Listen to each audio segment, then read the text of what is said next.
Assalamualaikum warahmatullahi wabarakatuh. Perkenalkan, nama saya Nabila Herzaliana. Saya dari SPI 4B.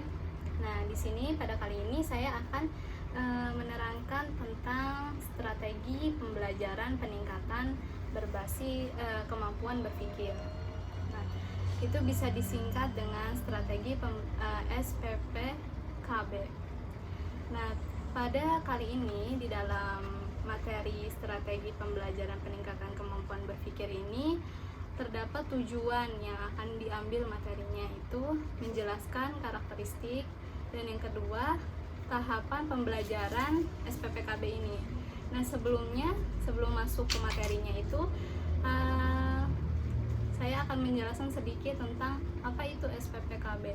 Nah, SPPKB merupakan strategi pembelajaran yang menekankan kepada kemampuan berpikir siswa. Nah, kemampuan berpikir siswa ya.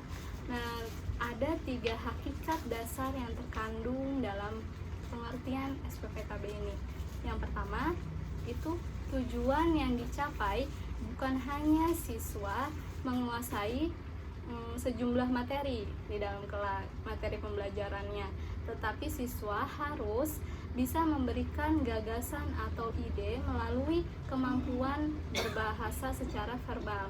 Nah, yang kedua itu fakta-fakta yang telah ditelah merupakan dasar pengembangan kemampuan berpikir.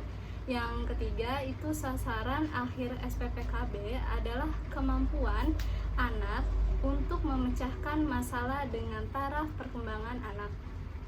Nah, masuk ke selanjutnya yaitu karakteristiknya.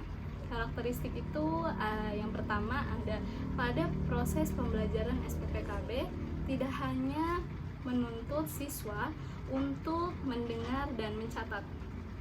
Tidak hanya menuntut siswa untuk mendengar dan mencatat.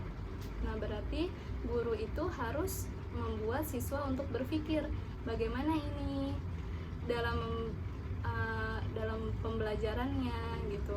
Bukan hanya guru di dalam kelas menjelaskan, tapi siswanya itu tidak pernah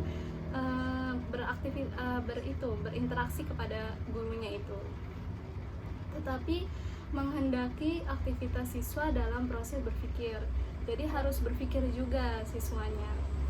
Nah, yang kedua itu SPPKB dibangun dalam nuansa dialogis dan proses tanya jawab secara terus-menerus.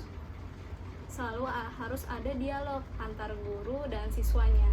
Bukan hanya tentang gurunya saja yang berbicara, tapi siswanya tidak ada sama sekali berinteraksi kepada gurunya atau temannya gitu. Nanti ada kelompok-kelompok.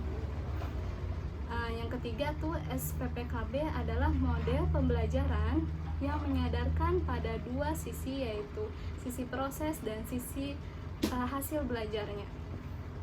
Nah, terdapat tahap-tahap pembelajaran, ada 6 tahapnya dalam pembelajaran SPPKB ini, strategi pembelajaran peningkatan kemampuan berpikir.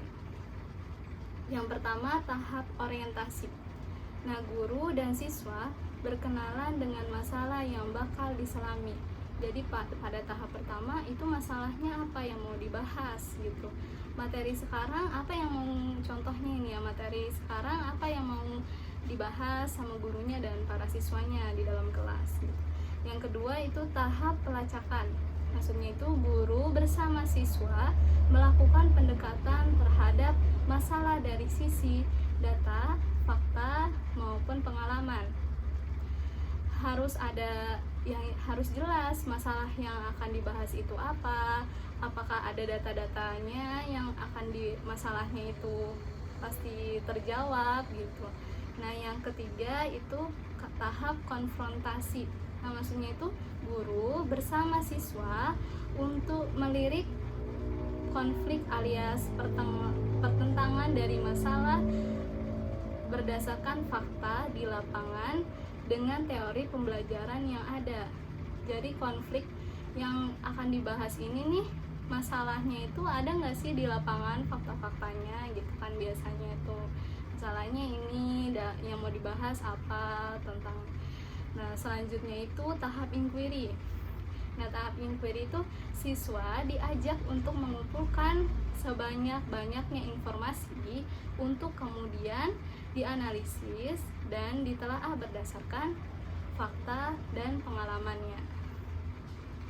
Selanjutnya itu tahap akomodasi. Siswa mulai mencari titik hubung alias keterkaitan antara masalah dan fakta atau pengalaman.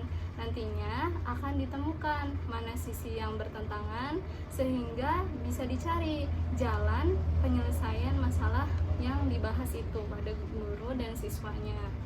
Nah, yang terakhir itu tahap transfer. Guru bersama siswa mulai mencari titik terang terhadap penyelesaian masalah. Nantinya didapatlah kesimpulan sebagai hasil dari perenungan dari masalah yang pertama itu, teori, fakta, dan pengalamannya.